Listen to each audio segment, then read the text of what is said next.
Assalamu alaikum warahmatullahi wabarakatuh. Tatu बच्चों रात use सबक पुर आफसन हुन मुकाबल शेमि जमात हज कशि किताब हुन अख सबक तो युजन U3 यस मज यवान छु तो आज अमिक मुश्किल सवालात करें तो गोडनुक सवाल उस अल्फाज माने तिम पर अस रात तिमन हुन माने ति पुर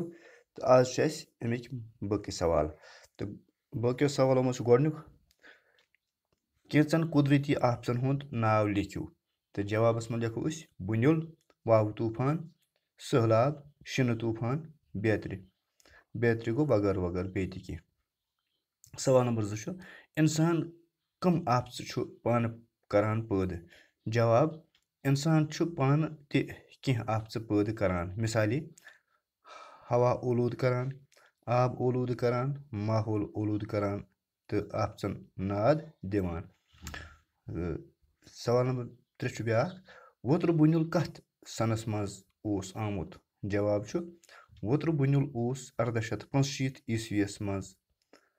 आमुत तो ब्या सवाल बुनियो सत क्या क्या नुकसान सपदान जवाब लिखो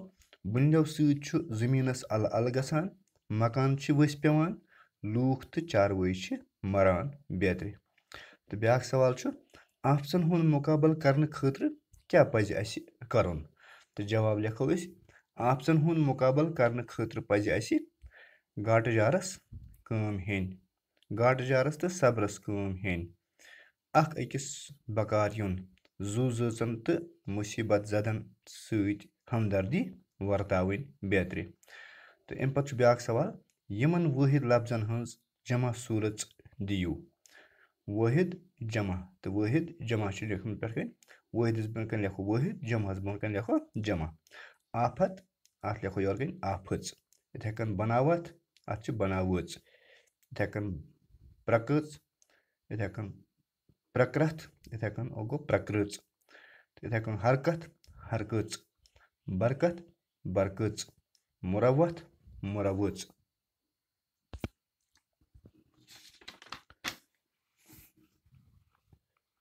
इथे कन बेत कह लफ्ज अत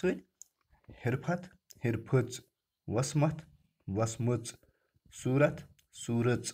हुकूमत हुकूमच तो अम पे ब्या सवाल खाली जाय बरियो मिसाल आफत आफचन बरकत बरकचन हरकत हरकचन अजमत अजमचन सूरत सूरचन तो मिसाल दित आफत अत योर कन आफचन इथे कन ब्या मिसाल दित बरकत अत लिख बरकचन इथे कन बर बन कन खाली जाय हरकत अत लिख हरकचन अजमत अत लिख अजमचन सूरत अत लिख सूरचन तो अम पे ब्या सवाल तिथ जुमल बनवियो यमन मज बन कन दर्ज लफ्ज वर्तावन आसन आमत गो यम लफ्ज वर्तावन पन्न जुमलन मज अल्फाज दीगर गोडनुक शुद्ध शुद्ध आब सेहत खतर जरूरी दोयम हौसल हौसल इंसान सज कामयाबी त्रेयम नुकसान बुनियो सत मालस जायदादस नुकसान गसान ब्या तबाही बुनियो सत मकान तबाही गसान कारनाम हौसल वोल इंसान कह नत कह कारनाम करान ज़ाबित बंद इंसान हर कह काम करान बिदून मुसीबत जद पज न बिदून थाउन तो अम पे ब्या सवाल मुनासिब लफ्जों सत बरियो खाली जाय इंसान डैश डैश तो डैश डैश पैद करान तो बन कन खाली जायन खतर लफ्ज दित पान मुरवत आफत गोडनिकस में लिखो पान दोयम खाली जाय में लिखो अमचि आफत गो इंसान पान ते आफत पैद करान अम पे दोयम खाली जाय तिम हेकि डैश रुकवित ते तो खाली जाय खतर लफ्ज दित न जा सो गो अत लिखो तिम हेकि सो अत लिखो सो तिम हेकि सो रुकवित ते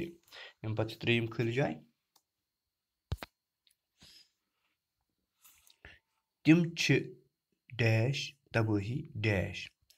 खाली जायन खतर लफ्ज दित खास बार मिटावान करान तो गोडनिच लिखो बार दोम खिल जमन लेखो अमच करान गो तम बार तबाही करान। तो अम पे ब्या खिल जाए हवा डैश हेकान डैश तो डैश रूजित। तो खिल जायन खतर लफज दित छु छुन रुत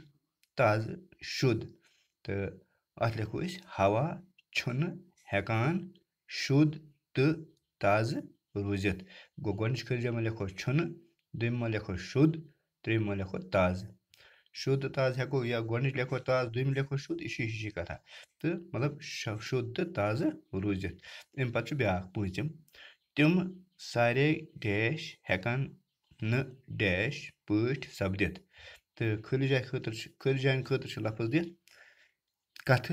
काम रित बेगंड। तो गोच खिल जमा लिखो काम दोम खिल जमा लिखो बेगंड। गो तम सारे काम हेकान न बेगंड पठ सपदित। तम सारे काम हेकान न बेगंड पठ सपदित। हाँ तो अम पे ब्या सवाल शेम लफ्जन मज लिखियो मिसाल 38,000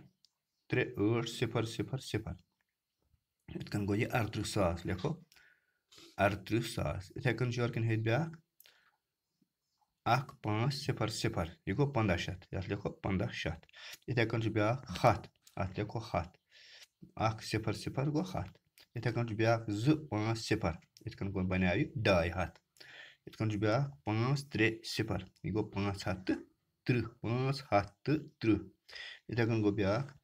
3415 यह गो 3415 इथे कन ब्या 7414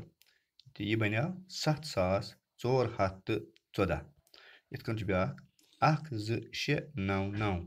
यह बनाव ये अत इकाई दही करो तो यह बना 26,699 26,699